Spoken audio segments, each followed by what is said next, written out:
Es más doloroso que pensar que pueda atorarme, como ya me ha pasado, perder la voz, sofocarme lentamente, pensar que ni siquiera me pueda despedir, ni siquiera me pueda despedir una última vez. O sea, si bien pensar en despedirme es terrible, que ni siquiera tener la oportunidad de hacerlo es peor.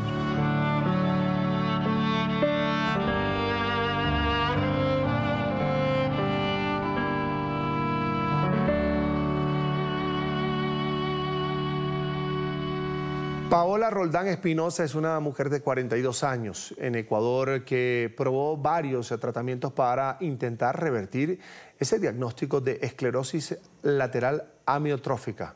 ELA, como se conoce, que las agobia, que padece actualmente. Ella está postrada en una cama y ha tenido que imponer una demanda junto a su equipo legal en el que destacan la importancia, por supuesto, de reconocer la capacidad de las personas para decidir sobre el final de su vida en casos de sufrimiento irreversible, como es el caso de Paola, e insoportable. Esto es muy duro. Hasta el día de hoy no ha podido lograr cumplir ese deseo de residir o de decidir legalmente optar por la eutanasia debido a que la ley en el Ecuador o el marco jurídico ecuatoriano no lo permite, Diana. Para hablar sobre este caso, saludamos a esta hora a Ramiro Ávila Santamaría, experto en Derecho Constitucional, quien además trabaja en el caso de Paola Roldán Espinosa. Además, ex juez de la Corte Constitucional del Ecuador. Bienvenido a la mañana de NTN 24. Muchísimas gracias, Diana. Un gusto enorme estar con usted hablando y también con todas las personas que nos están viendo y escuchando. Doctor, para nosotros es un gusto igualmente. ¿Cuál es la situación de Paola para requerir, para pedir, casi suplicante, que se le autorice la eutanasia? Sabemos que es una enfermedad muy degenerativa para nuestros televidentes que quizás acaban de verla y dicen, pero ella habla, pero es consciente, pero sabemos que es una enfermedad extremadamente dolorosa y que además poco a poco le quita a la persona todo tipo de autonomía. ¿Usted nos puede explicar en qué momento se encuentra ella, en qué situación se encuentra Paola en este momento para hacer esta solicitud? Paola es una mujer de 42 años que sufre esclerosis lateral amiotrófica, también conocida como ELA. Es una enfermedad degenerativa neuronal irreversible, incurable, que lo que hace es que las neuronas del cerebro se desconecten con el cuerpo progresivamente. Es una enfermedad en la que las personas tienen un promedio de vida entre 6 meses y 5 años. Paola está 3 años con ELA. Y actualmente ella solo puede mover algunos músculos de la cara, puede mover los ojos, puede hablar y actualmente está perdiendo la capacidad de deglutir y no mueve ninguna parte de sus extremidades ni tampoco mueve ninguna parte de su cuerpo. Lo que va a pasar es que en los próximos días, ojalá meses en el sentido de que esperamos que dure lo más posible, ella perderá el habla y también perderá los movimientos de la cara. Tiene unos dolores impresionantes, físicos y emocionales, cada vez está siendo peor, ella se atora, ella pierde la capacidad de comer, ella vomita, ella tiene momentos de asfixia y es sabido de que pronto ella va a cumplir el destino fatal de morirse. Entonces, lo que ella no quiere es padecer o sufrir asfixia o sufrir algún tipo de accidente que haga que sus últimos momentos sean absolutamente insoportables, insufribles, y ella considera que esos últimos momentos podrían ser tratos crueles, inhumanos. Entonces, lo que pasa ahora es que como ella no puede moverse, ella necesita asistencia para poder morir. Y esa asistencia para la muerte, como en Ecuador no está regulado ni legislado, sería considerado un homicidio por parte de quien le asiste, que normalmente es un personal médico especializado. Entonces, lo que estamos haciendo acá, en este caso, con este caso y en Ecuador, es algo que se discutió hace pocos años en Colombia con el caso de Marta Sepúlveda, que también tenía una enfermedad neuronal, es que se le pueda permitir a ella y a todas las personas que padecen enfermedades graves que pueda tener derecho a la muerte digna. El caso ha sido priorizado por la Corte Constitucional del Ecuador. Sin embargo, estamos viviendo, digamos, con Paola momentos fatales y esperamos que ese caso en la Corte Constitucional ecuatoriana sea resuelto lo más oportunamente posible y que Paola pueda tener esa sentencia y ejercer ese derecho y que no sea el destino, la vida o un accidente el que decida una muerte digna. Doctor, ¿por qué ha tardado la Corte de alguna manera en pronunciarse sobre el caso de Paola? Es decir, usted dice que el caso ya fue introducido y le están dando prioridad. ¿En cuánto tiempo podríamos conocer esa decisión?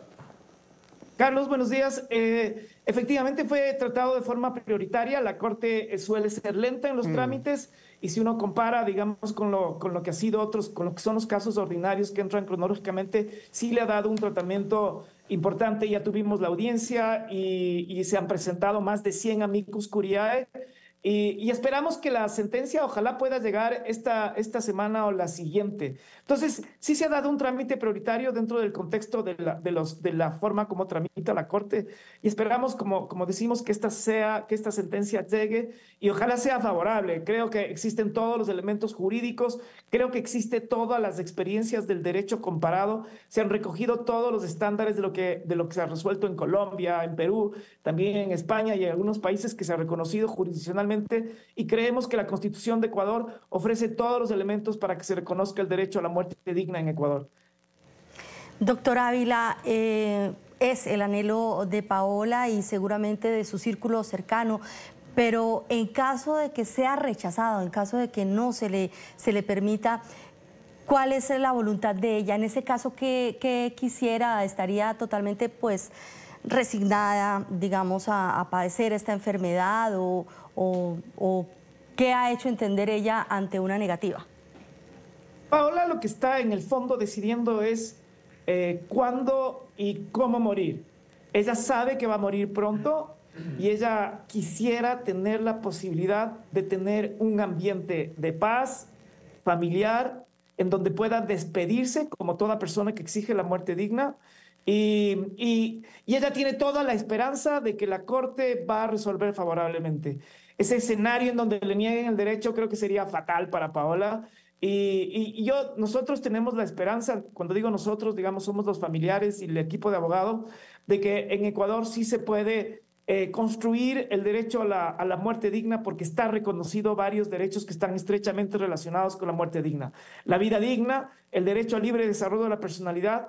El Estado establece que en este país está prohibido cualquier trato inhumano, cruel o degradante, y también está el derecho a la autonomía, particularmente de las personas con discapacidad, como es el caso de Paola, que tiene un 95% de discapacidad y tiene una dependencia total, no solamente de servicios de personas de enfermería, sino también que depende ya de una máquina respiradora. Entonces, la esperanza, quizás una de las cosas que le hace tener a ella la capacidad de vivir, de tener esa energía que a veces se le va y a veces parecería que le vence más la enfermedad y la muerte, es la idea de que puede hablar y comunicarse con su hijo, que tiene 4 años de edad, y la otra es que puede ella decidir cómo morir y que esta sentencia, este caso que ella ha abierto, esta puerta que abrió en Ecuador, es una puerta por lo que los mensajes que llegan cotidianamente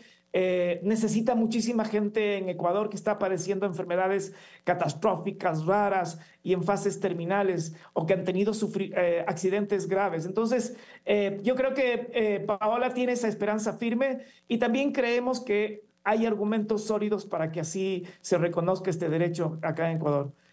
Claro, la justicia tomará su decisión. Doctor, yo le quería preguntar, pues este es un tema, no solamente el de Paola, sino el de aquellas personas que están pidiendo este paso, la eutanasia, que genera enorme polémica y siempre hay personas que obviamente están en contra desde un punto de vista quizás religioso, ¿no? Que dicen que no es la persona quien debe decidir, pero es muy difícil porque mientras que uno no esté en ese cuerpo, mientras uno no esté padeciendo eso, uno no puede juzgar lo que sienten estos pacientes. Pero ¿cómo ha sido la reacción del público, de la gente que ha conocido este caso alrededor de Paola? Yo le diría que cuando se presentó la demanda, nosotros esperábamos que iba a haber una mayor reacción contraria de la que realmente hubo. Lo que pasó en Ecuador, lo que ha pasado es que más bien ha habido un respaldo casi mayoritario a la demanda, y lo que ha hecho también es abrir la posibilidad de entrar a una cantidad enorme de hogares y de familias que tienen pacientes, personas, familiares cercanos y cercanas que están padeciendo y que creen que este derecho es una necesidad. Sin duda ha habido voces de contrarias. Me parece que las minoritarias fueron escuchadas en la Corte Constitucional y efectivamente tienen esta lógica de que la vida es un don de Dios y que solo Dios puede disponer. A Paola le han dicho, por ejemplo, que Cristo no se bajó de la cruz y que tiene que aguantar hasta el final. Y Paola lo que ha respondido es que ella no tiene ningún don divino para soportar dolores que son tan insufribles, físicos o emocionales, y que no le pueden exigir a una persona que en un Estado laico impongan sus creencias, por más respetables que sean, y que ella no comparte. También ha habido argumentos en el sentido de que la Constitución del Ecuador reconoce que la vida es un derecho inviolable, y lo que hemos respondido es que la Constitución mismo establece algunos límites y también algunos parámetros que hacen que el derecho a la vida no sea un derecho absoluto. Uno de esos, por ejemplo, es la legítima defensa. El otro es dentro del derecho humanitario cuando hay muertes en actos hostiles. Y el otro que nosotros creemos que puede pasar es también la muerte por piedad o la asistencia en casos de enfermedades graves y con dolores y sufrimientos que son también graves. En pantalla, Ramiro Ávila Santamaría, experto en Derecho Constitucional, trabaja este caso de Paola Roldán Espinosa en el Ecuador. Fue además juez de la Corte Constitucional de su país. Gracias por acompañarnos esta mañana.